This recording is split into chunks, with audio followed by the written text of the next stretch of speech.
વડોદરા શહેરમાં chain snatching કેસમાં બે રીઢા ગુનેગારોને ક્રાઇમ બ્રાન્ચની ટીમે ઝડપી પાડ્યા। વડોદરા શહેરમાં ચેઇન સ્નેચિંગ કેસમાં બે રીઢા ગુનેગારો ઝડપાયા છે। 11 લાખથી વધુના મંગળસૂત્ર અને ચેનો ક્રાઇમ બ્રાન્ચે કબજે કર્યા છે। આરોપીઓ ટુ વ્હીલર પર માથાની વીગ પહેરીને છુપાઈને સ્નેચિંગ કરતા હતા। ગોરવા અને અકોટા વિસ્તારમાં 6 ગુનાઓનો પોલીસે ભાંડાફોડ કર્યો છે। સોનુ સિંહ વિરુદ્ધ પહેલા પણ 11 ગુનાઓ નોંધાઈ ગયા છે।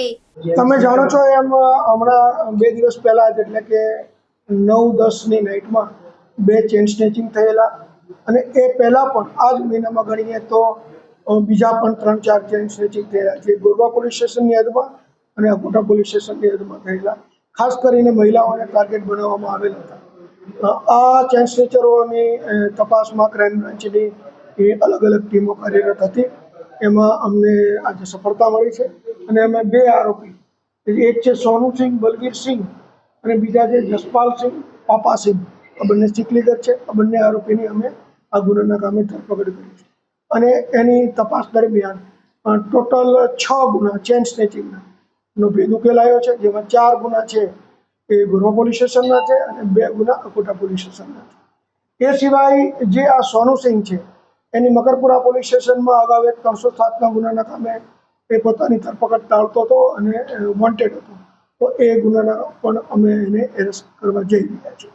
આ કામે અમે ટોટલ 6 ગુનાનો મુદ્દામાલ, મંગળસૂત્ર અને ચેન વગેરે તમામ 100% મુદ્દામાલ રિકવર થયો છે અને સાથે એ જે મોટરસાઇકલનો ઉપયોગ કરતા હતા એ યામાહા મોટરસાઇકલ અને એક વિવો કંપનીનું મોબાઈલ ફોન સાથે ટોટલ અમે 10 લાખનો મુદ્દામાલ આ બંને પાસેથી હસ્તગત કર્યો છે અને આગળની તપાસ જે પોલીસ સ્ટેશનમાં ગુનાઓ દાખલ થયા છે એ તરફ અમે આપવા જઈ રહ્યા છીએ। કેવા પ્રકારની મોડસ ઓપરેન્ડી આ ખાસ કરીને તેઓ તો પોતાના જે મોટરસાઇકલ પાછળની જે નંબર પ્લેટ છે એ આઈડેન્ટિફાઈ ન થાય એ માટે નંબર પ્લેટ કાઢી લેતા હતા અને પોતે ચીખલીગઢ હોવાથી માથે વીગ પણ પહેરી લેતા હતા, પોતાની આઈડેન્ટિટી ડિક્લેર ન થાય એ રીતે।